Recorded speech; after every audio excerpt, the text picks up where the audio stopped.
Les États généraux de l'alimentation ont débuté aujourd'hui à Paris. Pendant 4 mois, le gouvernement et plusieurs centaines d'intervenants se concerteront pour réformer toute la filière agroalimentaire. C'était une promesse de campagne d'Emmanuel Macron. Et les ambitions sont grandes. Permettre aux agriculteurs de vivre dignement ou encore répondre aux nouvelles attentes des consommateurs à la recherche de qualité. On écoute le Premier ministre. Nous voulons permettre à chacun de vivre de son travail dans un contexte où certains producteurs, agriculteurs ou dirigeants de TPE se trouvent dans des situations de très grande détresse. On ne peut plus combattre en ordre dispersé. Il faut s'organiser. Et les filières qui l'ont fait sont les plus dynamiques. En 2016, un agriculteur français sur 2 a gagné moins de 350 € par mois.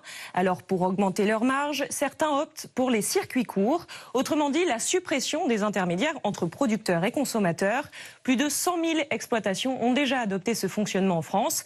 À la clé, donc, une meilleure rémunération pour les uns, mais aussi plus de traçabilité pour les autres.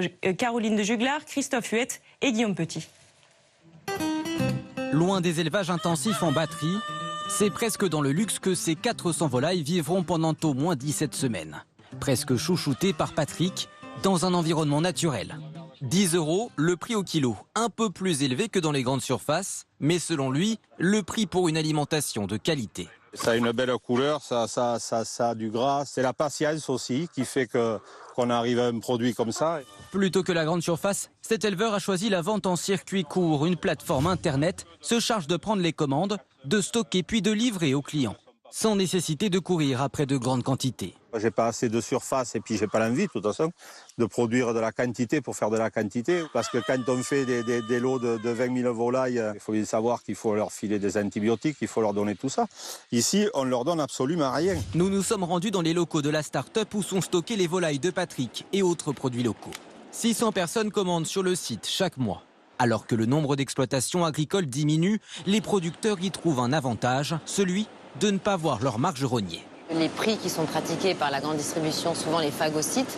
Donc nous, on leur a proposé de vendre leurs produits au prix du marché, qui leur permet de vivre décemment de leur métier. 70% des Français disaient en 2016 acheter en circuit court plus qu'avant. 2 jours après sa commande, super, merci beaucoup, j'attendais que ça. Julie est livrée directement chez elle. J'ai pas forcément toujours le temps de me déplacer, de faire le marché. Je sais d'où ils viennent. Je vois les producteurs en plus sur le site, c'est rigolo. Parce qu'on a toujours des photos, on voit un petit peu comment les gens travaillent. La part des exploitations agricoles en circuit court enregistre une hausse depuis 15 ans. Elles sont plus de 100 000. Mais il reste encore de la marge. 6 à 7% des achats alimentaires seulement se font en circuit court. Et à ce propos, seriez-vous prêt à ne consommer que des produits de saison? Pour vous, la réponse est oui à 83%. Vous pouvez continuer à voter sur notre site M6 Info.